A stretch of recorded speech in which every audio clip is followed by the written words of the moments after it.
Yo, I'm Mat4yo and this is Chisel This.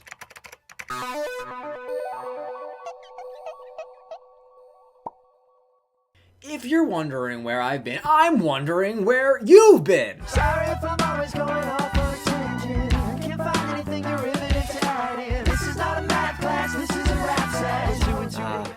I've made it clear that I am a rapper, and I've used this platform to critique lyrical craftsmanship for 5 years? Hi, I'm Mat4yo. Are you new here? These are reactions on steroids. What? But more notably, it's been a decade since a weird high school freshman YouTube creator first was introduced to rap by way of epic rap battles of history. I cannot believe it's been 10 years, but that fact is coupled with the realization that I owe epic rap battles for being the first in a long list of leaders I followed that led me to lead my own path as a creator. In celebration, I want to highlight 10 of the best styles of rap battle lyrics. For this video, we'll work our way up from simple to complex, using ERB as an example, but also referring to real rap battles hosted by leagues such as King of the Dot. First, we have to define what a rap battle is. Well, in a world where speech is becoming stricter and stricter, ironically, rap battles seem to be the only safe space for unlimited speech. The sheer verbal abuse that is ushered through this medium is done in good faith, respecting a mutual agreement among artists that what happens on the rapping field stays on the rapping field. So where any decent person would normally refrain from launching stereotypes and personal insults during a civil debate, rap battles are an art that demands quite the opposite. See, the caveat is in the end goal. In a rap battle, insults are just a means to an end, and that end is to entertain, to rally a crowd, to showcase creativity. Outside of the context of a rap battle, insults are just the means to flat out being mean. And now, because the intentions are different, it's appropriate to leave everything on the table when it comes to rap battle disses. And so the first way to write an effective diss is to make a simple reference. There's two types. The first is a reference relevant to the battlers. Because your rapping sucks more than Space Jam did! Whole war! Now, while not quite the most creative line here, the mere reference to Space Jam, followed by "your rapping sucks," is enough to create an impactful moment. And this is all about moments. The second type of reference is external to the battlers. This is where similes and metaphors become effective, allowing the listener to draw connections on their own and feel rewarded for figuring it out. Stand up. You're as soft as Poe, the Kung Fu Panda. Rex on Rex. You're as soft as Poe, the Kung Fu Panda. Now you can get even more creative with number 9. Riddling rhyme schemes. Rhyming is so impactful because it provides a connection between otherwise unrelated subject matter. Repeated rhymes make for powerful repetition and re-emphasis. Let me be frank, don't start beef with B. Frank. Who hangs with B. Franks? Giving ladies B. Franks. It's even more creative to hear how many rhyming words you can string together that are relevant and related to one another, and that can contribute to the illustration of a specific scene. I'm a master of a naturalist. What a glimpse without class, all the crap on your laughable list. And battle rappers really take advantage of this, and they go on for paragraphs with intense compound rhyme schemes. This next example comes from a compliment rap battle, where the same lyrical rules apply, but you're pulling the consequence of your lyrics in the opposite direction from a diss. In fact, you could change one or two things about these lyrics and actually make them disses, which just goes to show how versatile the language is. If my girl wanted to cheat on me with you, I wouldn't even stop her. I'd scream and holler in excitement for her every time that I seen you call her. I'd even drop her off at your house for you and pretend to just be your father. I'd beep and all. I mean, just the thought of you being on her, it'd be an honor. It's just an endless cavalcade of lines, one after the other, pounding and pounding it in further like a hammer on the head of a nail. Number 8 is an extended metaphor. Now, instead of simply just referencing something, you have an opportunity to draw a comparison that yields more detail. It can involve wordplay, it can underscore a deeper insult, and it can argue a point without being an argument itself. And this is a huge point for me. Especially in poems or novels or stories or retrospectives, I tend to write what I want the meaning to be instead of writing in a way that lends meaning to the listener. A simple metaphor can prove that less is more. You want to be a little white usher? Here, show them to their seats.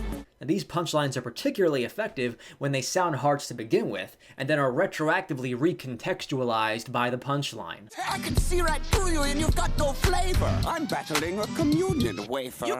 See, when he says, I see right through you and you've got no flavor, that's a diss in itself in that moment. But then when you add the communion wafer punchline, it changes the meaning and therefore brings an extra emphasis. It's noteworthy to mention how the order of these lines matters.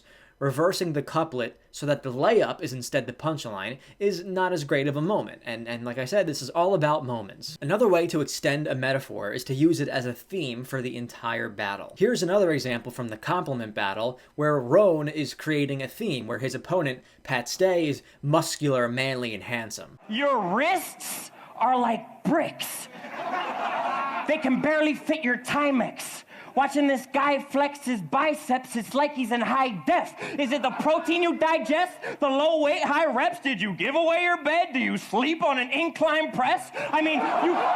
This theme continues throughout the battle and allows Roan to explore all kinds of vocabulary, metaphors, and imagery to keep that extended metaphor going. Number 7, wordplay and double entendres. One of the most obvious examples of a diss is wordplay. You're the only type of dynamite that's never going to bang! Puns, we call them. I have a rap about that coming soon. But you can derive so many different meanings by breaking words apart, finding homophonic relationships with words, and using repetition to recontextualize a single word. I'm as dope as 2 rappers, you better be scared, cause that means Alpha E equals MC squared! What I consider to be one of the best lines in ERB history. This perfectly highlights how rap battles can uniquely bridge different words together. An MC is someone who speaks on the microphone. If Einstein was as dope as 2 MCs, it would equal MC squared, part of his famous formula. It's this wordplay that retroactively justifies the layup line and wraps into this really powerful and brain-racking moment. Makes you think. Wilder the gene when I'm killing the beat. You're steady taking second place. That's the Silver Streak. And this is a double entendre because Silver Streak is a movie that Richard Pryor stars in. But it's important to note how they use language in the layup that gives this movie reference 2 more meanings. Second place gives the word silver a second connotation, since silver is the color or metal associated with the award for second place in a competition. The word steady taking second place gives another connotation to the word silver streak, since it implies that losing happens frequently enough to call it a streak. Here's how you can take the wordplay even further. Battle rapper Conceited uses Dumbfounded's real name, Jonathan Park, to go off on a rampage of wordplay. I'll show up at your front door with a large 8 right where John stay. It'll be looking like Monopoly, cause I got the metal piece at Park Place. Monopoly is played using metal pieces to represent your character, and such, a metal piece at Park Place carries the double meaning of bringing a gun or a metal piece to John Park's house or Park Place, a location in the Monopoly game. I'm bringing a heavy can. Any problems, I'll let the semi blame. If things go South Park, soon as you walk out, make sure you get caught, man. Now how can he stand? Y'all catch that, Kyle Cartman? Can he stand? Now, Conceited uses homophones to say the names of the 4 main characters of the show South Park in a very subtle manner. Now, while it could be considered a weakness to explain away the joke, the easy-to-miss wordplay is reinforced by Conceited's use of repetition. Number 6 is exaggeration. You always want to take small items of information to their logical or illogical extreme when creating a diss. If someone is skinny, they're malnourished. If someone is above average weight, they are obese. Now, as I mentioned earlier, this is not my point of view and how I believe people should be treated or how to make a legitimate argument, but it's simply the unwritten laws of a rap battle environment where anything goes and then some. An exaggeration can be internal or external to the matchup. For example, Tony Hawk uses his opponent's nose size to exaggerate into a punchline. That nose looks like you've seen some extreme snoring. I mean, look at that thing. That slope is gigantic. Even I wouldn't fly off a ramp that Titanic. All the ice. An exaggeration can also be external to the matchup, and that's where stereotypes can play a role. So y'all finally put Dumbfounded in front of me. They say you are what you eat. No wonder why this cat kept ducking me. Dumbfounded can obviously see these Asian jokes coming, which is why he sometimes calls them out before they happen to soften the blow. He's probably gonna say some Asian shit and pull out shoguns, Peking duck, ching chang chong. Wait, slow that down. Did I accidentally diss you? I said pull out shoguns, Peking duck, ching chang chong. This technique is part of numbers 5 and 4, which go together. 5 is reversing your opponent's strengths. So not only does Dumb call out all the incoming Asian jokes, but he uses one of his opponent's techniques. Conceited has this gimmick where he'll say a line and then slows it down with a different cadence to reveal the double meaning. This battle, Dumbfounded gonna cook and eat me? Nah, just kidding. Slow it down, I just dissed you. I said Dumbfounded gonna cook and eat me? Nah, just kittens. Dumbfounded uses this technique against him by changing the words shogun, peking duck, and ching chang chong to pull out shoguns, peek, and duck, and then makes an onomatopoeia for the sounds of bullets firing off. The opposite of this technique is number 4, where you can reverse your own insecurities onto the opponent.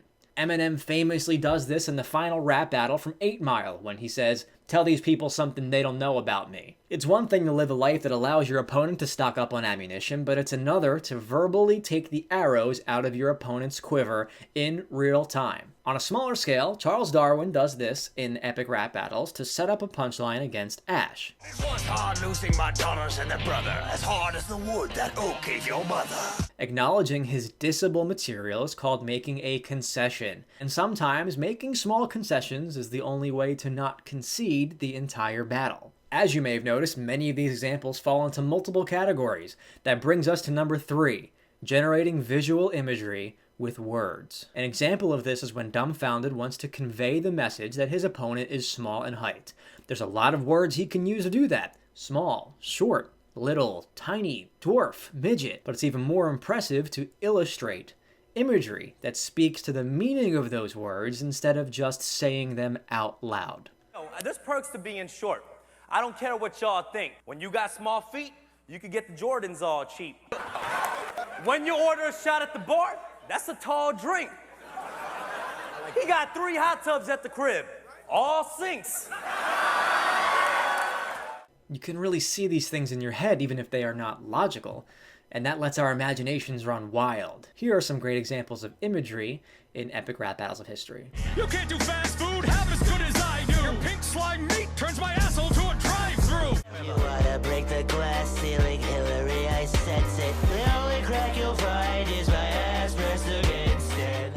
Looking like a stiffer white dick than your monument. Oh, somebody ought to put a bounty on that cake. Maybe I'll write a letter and mail it in your face. Millions of years for mankind to evolve. Now that hunched over cell phones playing with your ball. And a not so great example. Nice hat, dork. You look like a duck. Another great example of imagery comes from Roan in his compliment battle. You can't even lift with Pat. He shoulder presses fire hydrants. Then picks his beard out with a giant trident like Poseidon. His left nut doesn't get burnt. It shoots a serum that fights the virus. His right nut was the wrecking ball in that vid from Miley Cyrus. The number 2 spot for rap battle disses. Scenario building. We're talking about taking the listener on a journey, possibly inventing and resolving conflict, and paying off with a punchline that justifies the long-winded rhyme scheme. In the rap battle with Mac Lethal and Thesaurus, which was taken on 1 day's notice, Thesaurus makes a comment about Mac Lethal's head being misshapen. Yeah. Do I mention the way you hear everyone say he's the best in his day but was never the favorite, and after he left the competitive stage I take every one of his records and break it? Or do I mention the way that the etiquette's changed and whatever you say is incredibly ancient? Your record 1111 is gay and then end it with saying your head is misshapen. Mac Lethal uses that rhyming word and goes off on a tirade of other rhyming rebuttals. A rebuttal, I should say, would get an honorable mention for this list, because anytime where you can take something that the opponent had already said and repurpose it or throw it back in their face is really powerful for that moment. It's funny he says that my head is misshapen. Pete, You look like your face was severed and shaken, thrown in a skillet with lettuce and bacon, taken to hell's scorching meadows and basins, fed to some snakes, then molested by Satan.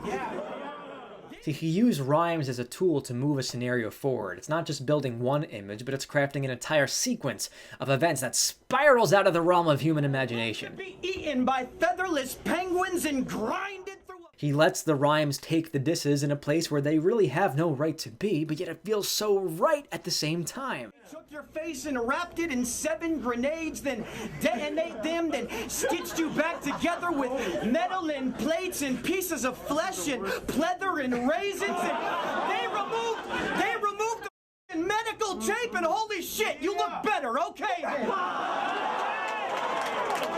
These disses are so impactful because they defy the expectation of ending a line with a single punchline. It's like a short movie that's unfolding before our ears. It's like a multiplier doubling your score in a video game over and over again. ERB utilizes this with Julia Child to create an extended metaphor with a lot of motion to it. Here's a nice move. Take a poor abuse. Set a 30-year timer. It's truly a thought experiment. It's like a whisper down the lane that you play between your brain and the dictionary. Disaster does this when he starts off his rap battle with Dumbfounded. I traveled all the way from the land of the rising sun, where instead of an alarm clock, his father woke me up every morning by banging on the side of a giant drum. They taught us the true story of how life begun. But instead of a Bible, we were reading scripture straight out of the book version of Street Fighter 1. And I'm not gonna lie, y'all, it was kind of fun. Yo. Now, while this sequence is cleverly orchestrated, this section and his entire rap battle lyrics lean on Asian jokes. And by that nature, it can be said to any Asian person, and thus fails to accomplish the #1 best type of diss on my list. Too often, we are inspecting our own opponent's flaws to find the diss, but some of the best lines are made when a bit of introspection takes place. #1 is exclusive comparisons, or disses that can only be said from a specific character to another specific character. These lines are valuable because they are unique and are the result of the most creative, critical thinking that takes place in the writing process. What distinct comparisons can be made between these individuals that do not make sense when removed from this context? Here are some of the best examples of ERB pulling this off, and what I find to be some of the best lyrics in their entire 10-year history. Used to float like a butterfly, sting like a bee. Now you double dribble balls that nobody can see. Ooh, you're a loser, a failure to your whole entire crew. I've seen Walter Jr. handle walkers better than you. But I'm conquering my space. It's actual space, man. So don't go rattling your sticks at me. If I wanted to Shakespeare, I'd waggle my biography. You may have freed the slaves, but Chuck is everyone's master. Right now, you're no good to me, Deadpool. Step to wolf in the mic, I'll fan your fancy bike, and all you're out for 3 strikes and just 1 ball. Hold on! These lines combine the obvious lines about you and lines about me that are otherwise interchangeable. And as a fun bonus, I'll demonstrate how we recently implemented this technique in a video game rap battle. We pitted Ash Ketchum against Yu-Gi-Oh! Now, any opponent could diss Ash by saying that he is never included as a playable character in the core Pokemon games. In fact, when Cam and I helped write Ash vs. Charles Darwin, this was referenced by the line, "You got no Game Boy." However, Ash did appear in one single Nintendo 64 game, and that's called Pokemon Puzzle League. And what does Yugi wear around his neck? The Millennium Puzzle. I'm the king of games, you're just in a petty one, and that little puzzle leaves nothing to my millennium.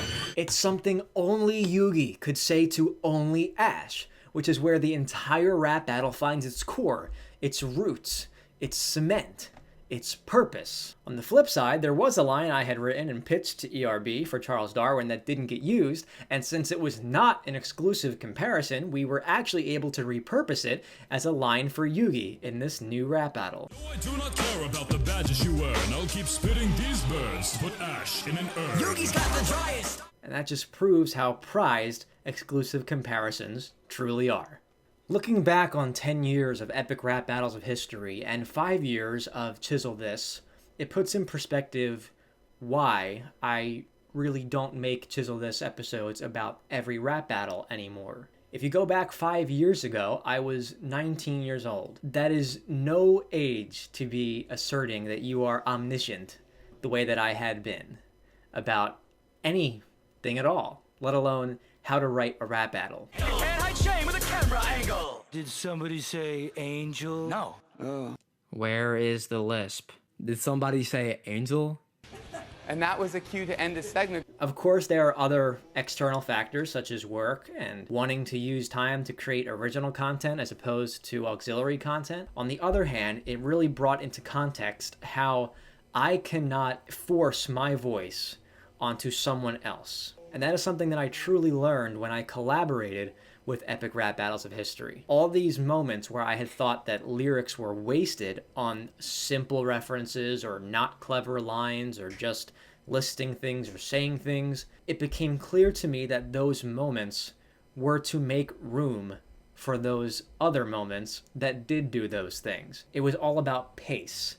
And the more that I learned about content creation and pacing and designing content in a way that allows it to be enjoyed on the first listen, the more I regretted so many of the things that I said during those early Chisel This episodes. And thus I prefer to try to find my own voice and create content that respects the voices of others. So if you have any ideas for what you would like to see me use my voice in discussing next, leave them in the comments below.